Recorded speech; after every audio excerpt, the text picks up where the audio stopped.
Voilà, bonjour. La matinale, comme d'habitude, au rendez-vous. Merci à vous, merci à toute l'équipe, merci au coordonnateur Doudou Motiri, merci à toi, Moron Djambé, et Aleka Bongo et Bruno Dzinga. Merci à vous, merci de vos réactions, de vos messages, merci. Deuxième jour en route vers l'école, tout le monde à l'école, voilà. Tout le monde à l'école avec la gratuité qui nous fait des soulagements quoi, avec les parents. En tout cas, nous vous disons grand merci. La matinale déjà vous annonce ces rubriques comme d'habitude. Vous voyez que dans cette émission, Zahra Mingi, ma rubrique Nabiso, excusez-moi un peu aujourd'hui parce que je suis un peu arrimé, mais pas du tout. Un peu. Voilà. Donc là, qu'il est déjà, ça fait merci, na sponsor Nabiso, oh ma vie, my oyo. Il y a naturel au minéral naturel en République du Congo na RDC Maïmoko oyo ezouta na mabanga na ba rocher na chimpi na Congo central oyo ça na mona mboka eza na qualité et na norme na mai oyo kolinga comme melaka il y a poto wala mutsumba ezaka cher na teli biso na moins cher au minéral na Congo ezaka moko mais bon remarquez mbla mutsumba comment au minéral mais c'est pas ça naturel non. Ils ajoutent peut-être la composition des rapports à nettoyer l'eau, chlore, puis nitrate, autre chose. Mais moi, ils ont sans composition, ils ont des minéraux ou ils ont des vertus, ils ont pour la moto.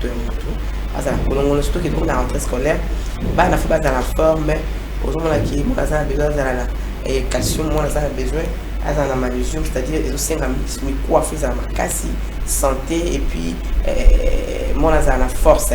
Le système nerveux se fait toujours moi là ça mais la bombe je peux essayer de moi là qui laisse ça ma casse en tant que bien avant de capter ma caméra bien et puis au moins quand vous pouvez avoir malade pas maladie c'est-à-dire c'est tout nous permet d'être en bonne santé mukolo maman mwana jeune aux à la coco notre troisième âge tout le monde femme enceinte le bébé oh mais ça moi la maille a 6 mois té bah me soit dans la fuma moi comme 6 mois té moi na zo là maman peut ça vous permet et en plus ça moi la maille à la tête qui va prendre il y a tout le monde à les filles si c'est là l'enfant en aura pas donc ils ont pas mal amour vous prenez le bacabo ou melima au lelo vous savez examen au monde résultat nous sommes malades sur au mélange après un mois au monde qui n'est qu'à au c'est le même examen tu n'es plus malade c'est-à-dire c'est une propre ni la monde entier maladie mingizo kuboma tu as maille toujours au filtre toujours au style la montée donc prenez ces taux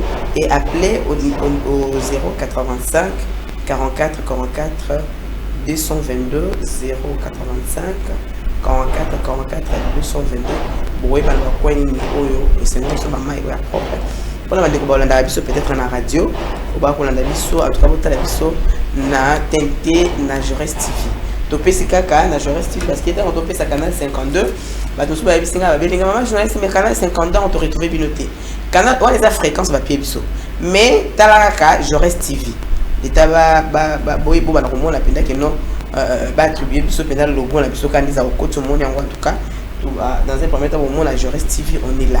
Voilà pour la parole nous ba kolanda biso bipai biso bozami na kanisi lelo tokozala na rubrique na biso il y a ce qu'il est en nzungu na cheveux blancs ou déjà zali to la rakibino que non ba maman faut doit ba carnet na bino po beaucoup ka noter o ezali ba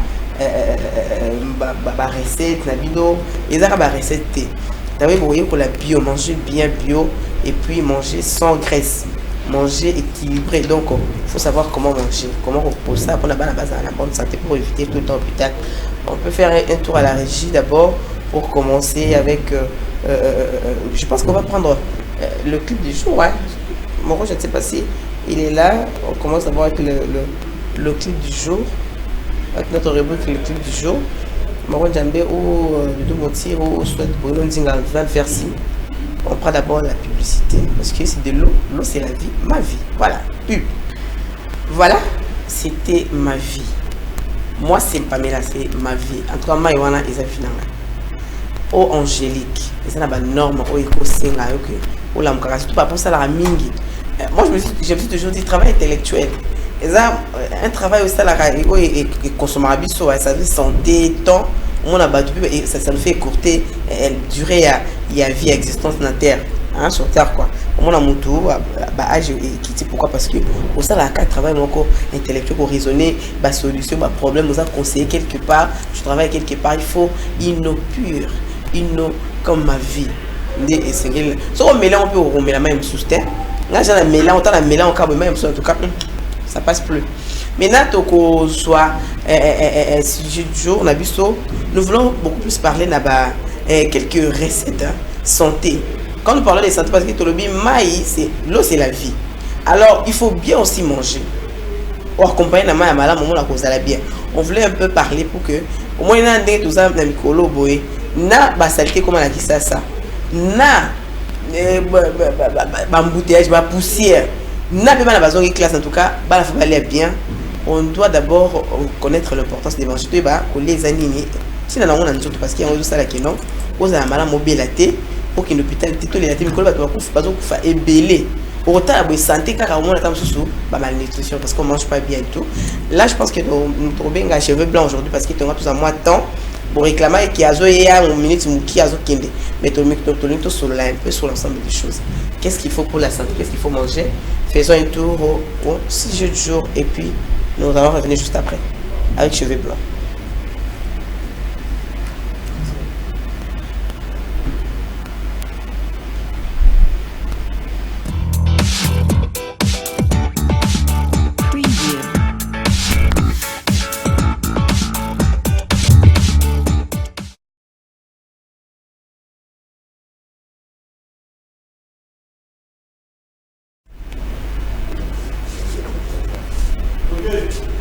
Voilà, notre sujet d'aujourd'hui c'est qu'il est en Zungu. C'est qu'il est en Zungu de Tromero le Belalilo avec les cheveux blancs qui est là. Cheveux blancs, bonjour. Bonjour. En tout cas, bienvenue. Toujours bien habillé, on l'a dit. Veste toujours. Prenez place. En tout cas, c'est comme il y a un bayo, mbote les sous-sous. Mbote les lots, tout le monde le Belalilo, makambo Italie, santé entre le bi, c'est qu'il est en Zungu les lots. Na moi détail parce que bah de gobelé batala qui cause il y a quelques minutes OK or déjà tout bandi classe pe bandi faut aller malamu tu vas tout le cambo Italie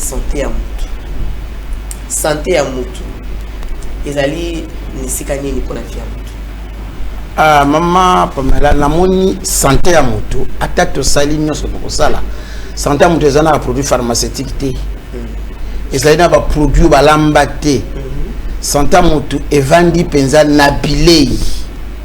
Tant on le bilei, c'est-à-dire maïpe eza bilei. Bilei eza ndenge ebele. Puisque Mutu aye bakate ndenge sengala lela.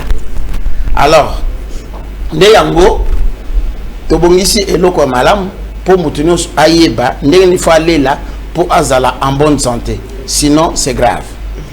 Si on a vu que c'est grave, c'est puis surtout bandi ko tanga lelo bokono.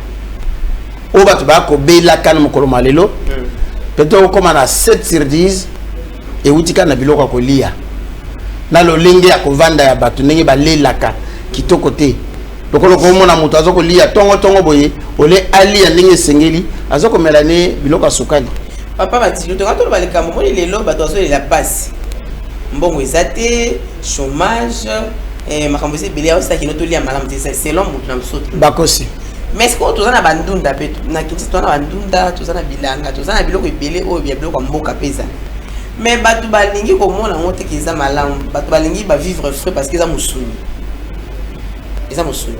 na ngato betela na o bana est-ce que ko lia ezali mbongo faut avoir des moyens pour lia bien maman bakosi ko lia eza mbongo te ko lia malamu ezali mbongo te na mumikili na mpoto ko lia malamu ne mbongo mais pas na biso a kolia malamu eza mbongo te so lingo dépenser c'est-à-dire au côté des aliments améliorés mais mutu ali kolia bio c'est-à-dire que c'est moins cher toi par exemple mayebo ça coûte quoi chez nous ici mayebo toi wangila madesu hein mbwenge wa benye le niebe ezo coûter nini lenga bite guteko hein ndunda bo benye pointe les épinards ezo coûter nini mbinzo na mutu ale akesomba ekolo ya mbinzo mutu akesomba 1 kilo ya nyama na dépenser mingi mutu asomba 1 kilo ya nyama et puis nyama nini yango to le bi mangeons bio totoli ya biloko ololenge nzambe akela yango pe en même temps tolobi to mange bio diététique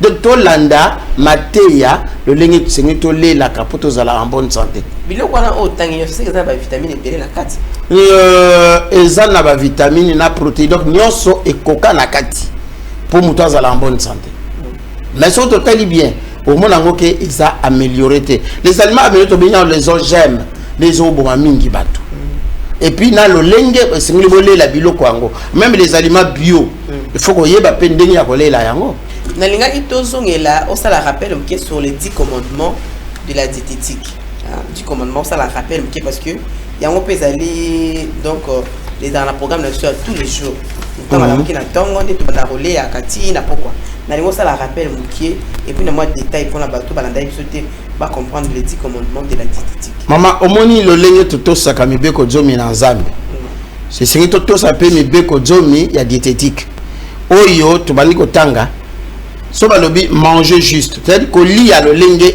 et longo bani ya ibale ezali avoir une alimentation variée et équilibrée c'est-à-dire il faut obana ko changer biloko no ya ko liya pe okokisa bilobu bilubu ango lokola nini na mesa no tango tendunda poisson ezali kamwa musuni na nyama ezali pe moi céréales surtout les céréales koko zangate le légumineuse il y a une différence entre légumineuse et légumes les légumes ezali na nkasa les légumineuses ezali bokoni ko lambango lokola madesu mbongi wangila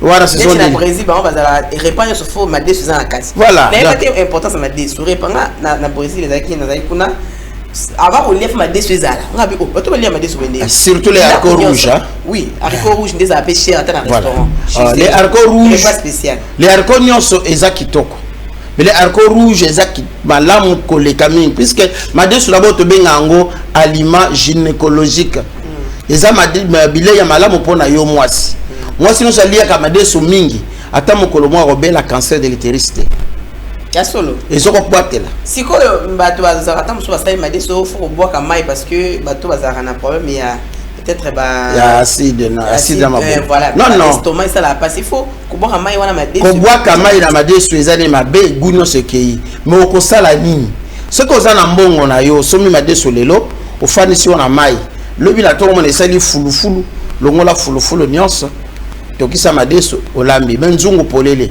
soko soyi madesu lelo yo kaka lelo hein somba lelo lamba lelo c'est-à-dire été tant on zoko tokisa madesu na yo nzungu esengele za la polele OK tant on za polele tant madesu el bandiko elembi esali fulufulu wana nyonso longola pe fulu wana nyonso sibande okosala sauce na yo.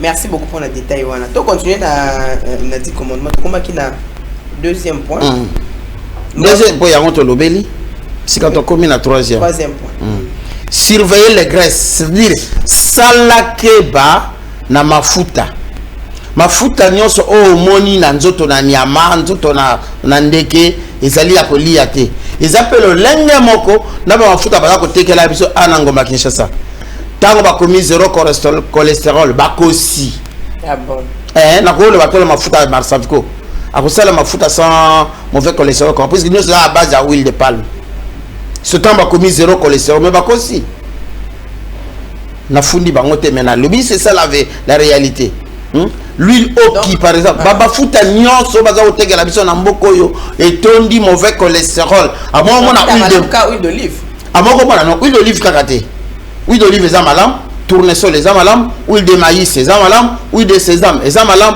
huile de soja eza malam huile d'arachide eza moi malam mais eza la présence ya lipide na kati eza ka pe graisse lokola o bato ba osayela kabiso Maman Batilo. Maman. Ah, peu le membre Grèce, habitué de Mistana, qui s'appelle Kuisse, Mipandi, Lobikuna, Maboum, Lobikuna, Mbanga, Lobikuna, Sukinini. Ngombe wa episode avec la truc capa et tout n'a pas mafuta bakamunde mafuta nyonso mafuta siko bien on peut lier mkono to suka wapi na yango il faut ça lango comment pour to lier yango éviter biso ba graisse bon bilubu nyonso to koki ko lia mais graisse balongo la kati o décortiquer ngo bien o longoli penza mafuta nyonso sibande olambi tango zoko sala puisque même soso poso ya soso okoki kolia yango te kutu malamu na lia poso na ngulu ka ya soso puis poso ya soso ezali 100% mauvais cholestérol. Ah bon? Poso ngulu ko mona musuni eza wana mais ya soso eza 100% cholestérol mais nyonso ya ka ba graisse eza mabe pona kolia yango. Nyama na yo biloko somi na chambre froide tango ye nango zela nano esi la glace malamu simande kolamba kotia pete o lokolo eza makasi bona tia na mai te kotia pe ma moto kotia mai ya moto te ko tombola na matika ngo à l'air libre pour esi la glace bon lo kolamba ça dit que faut somba on la tongo mais ce que au somba qui soit ne peu importe cuisse ou quoi que ce soit et décongelé au sens où la congélateur mabé biloko nyonso ezali décongelé faut que tokisango au kaosa hein tokisango kaosa ko zongo sur na congélateur te conséquence nango c'est le cancer. Wow. Et comme il va cancer mais je sais que vous êtes au na cancer na Congo parce que na wenze maman ba tekaka ateki et décongelé bandizi mamati azo sa na chambre froide lui se kangi sur glace aïe on a tongo maquillé comme ça dans la matoyi ya Thompson na nini voyez un peu c'est-à-dire que Congo maintenant qu'est-ce qu'il faut maintenant pour que tout éviter bien que tous sont passer tous sont rendinga de éviter qu'ils qui décongelé bon conseil ngala on peut ça na bâtiment mieux bo sombaka na ba maison ba commis vivre frais po bango batandaka biloko na bango na mesate ezaka na kata ya nini mama olobaki ya loko moko boye mabumu banini tout ce qui est mabumu balia kango te pona nini on appelle ça les abats mabumu nyonso na michopo kolia yango te po etondi acide urique bilubu eza na acide urique ebele so kolia yango conséquence na ko bela goutte. Ok. Maladie à goutte. Maladie vim ça moi ma colivimbi. Voilà, comme otamba lokola libata. Colivimbi. Femi sapia maboko comme il sali ba bigogo. De mabe. Donc excès relié à biloko 4. Oui oui, ce qui n'a pas ce qui n'a surtout na michopo na ntabe chopa ngombo ya ngombe nde ya ntabande eleki na acide urique. Ya on balinga a muchopo, mbela muchopo, ata kutumba. Ouais. Ami nanga na poto bakei basomba bamoni boucherie bakoti basomba batuni est-ce qu'il y a les abats Mundela a posé une question c'est pour vos chiens il y a combien de chiens eh bah tout aux amis ça comme ça c'est batuni il y a combien de chiens 3 chiens c'est voilà qu'on a 3 personnes c'est-à-dire Mundela a fingi bambatu bamboa donc les abats même mouton ça lia kango akoko kanga motema olia kanango te biluba kolia izana ngo ebele on a bébé Mickey et ça va limani na malima monsieur pesa ba pesa bango cresto ba bébé Mickey ba bébé mais bana Mickey lelo moment na mwana botami lelo après 4 mois comment peser au-delà de 10 kilos c'est déjà l'obésité à mwana hein ezande mabe mwana esengeli kolesa yebilubu esengeli o kopesa mwana graisse ebelete kopesa mwana pe sucre ebelete kopesa mwana pe mungwa mingi te sinon mwana ko banda bokono banda bomwana mabe potopota mwana tia mungwa pourquoi pour sukali kokano kiti ah te même sukali kokano kiti kotia pe mingi te bano bazo okende kelasi lelo okopesa bango nini bilubu nini bakolia est-ce dité est-ce que ba jiwa soit disant ji quelle sorte de ji lambela mwana spaghetti tiana nyebe pembeni mbwengi hein pesa bana na tongo bali ba bena kombo mo boso ki kombo ekimingai mais bango bazola bango pe mabe na moni yango bazola mabe na zei soko lambi spaghetti na yo tango ebeli faut tiana yango na passoire au sopela ngo mai au sokoli yango na pe bien sima okoka yango bien mo matungulu bani po sali yango bien o tieli bana nyebe ba leki toko et ça makina tongo parce que ba parents mi va tiela bana makina tongo est-ce que ils a conseillé moi on a maki tous les jours tant que maki mi balemi ça tout bon mwana sengali ya liki moko par jour pona mwana mais pona yo mukolo ko lia maki mi balé na poso moko maki mi balé na poso moko pona ni maki mi balé na poso mona chaque jour ba lia asuna villa biso voilà tous les jours tu la 3 maki tala ba biso ba lia ka maki mingi tala matama na bango ningi salaka aw présence ya mauvais cholestérol na mutale liki moko na mutale soso mbaye moko bino balé bénéficier même quantité il y a mauvais cholestérol. Merci beaucoup. Toké, tu as avancé dans le sucre. Hein? Point 4. Ne pas abuser du sucre.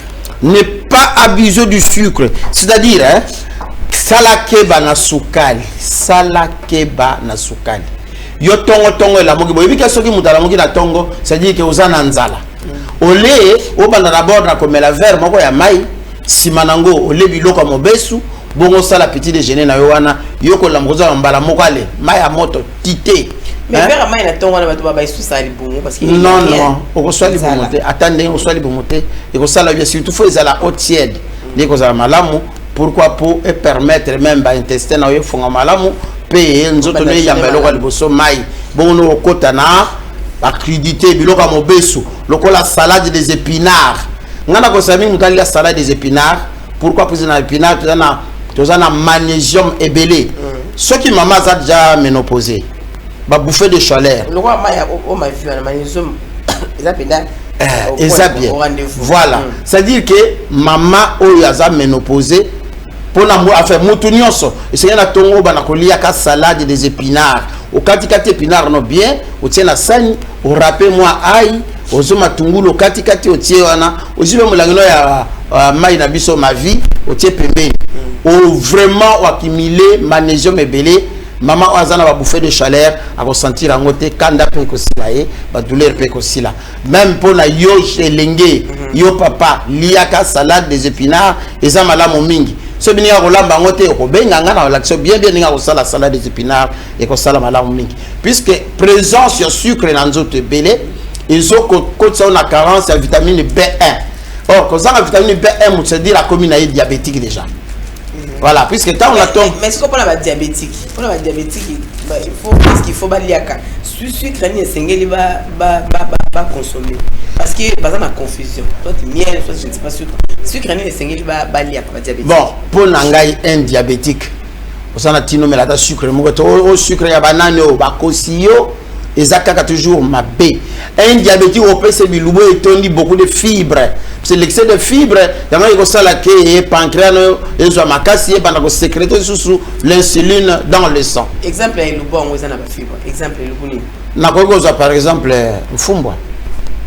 Ah bon. Mfumbwa ils ont la fibre belé mais ko lamba ngona nguba te.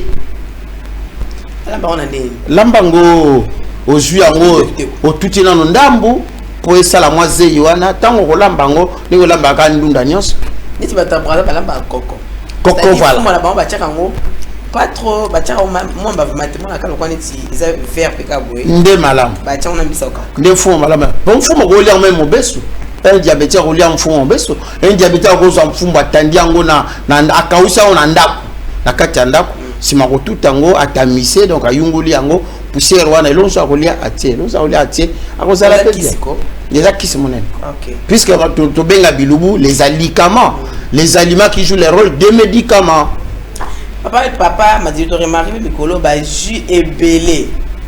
Parce que tout ça, quand on a point 4, jus est belé et puis tout le temps, besoin de la jus. Est-ce que ça m'a habité? Maman, jus est belé. Hein? Si on se met pastèque, on s'allie jus de pastèque, comme mélangeant on a paille. Ni jus en guanati. Si on jus bazotegala kabino nango engubaki chasa c'est quelle sorte de jus et outil nanzete ya fruit nini non na mona usine moko ya sala ba jus awa ke ba outil Congo central ko diba ndundu na ba nana ebele ke na usine nana jus d'orange de mangue de fraise tout le monde a batiti wana madame ça tout ça c'est du synthétique. C'est-à-dire ils mettent de colorant et le colorant ezongo mabatu. Les autres, est-ce que quand on met yango, que nous met la coca, mais là n'importe quel jus ou ce soit des anges, que nous sommes au rata solo, on rata solo goyo kate. Nous c'est tika ina nzoto na yo. Mais si on d'aller à nana, hein, elle reçoit au solo à nana. Ça la différence. C'est au lait bio. Au lait qui bio. Donc jus maman salé la bana jus au moko ndako, ba fouetté no, le temps on sali jus, ya bana, zo moi citron mo keltia na kati. On va expliquer plus sur le bio. Pas tout le bio, hein. Bah, il va arrêter bio, il a que ça. Quand on dit manger bio, Manger bio. Les gens ne comprennent pas. Certaines personnes ne comprennent pas. Donc, bio et zani, pour lire bio. Bio et zani. Bio, c'est-à-dire biologique. Ndenge bilubu oyo nzambe akela ndenge zaleli. Baloni yango na engrais chimique pe.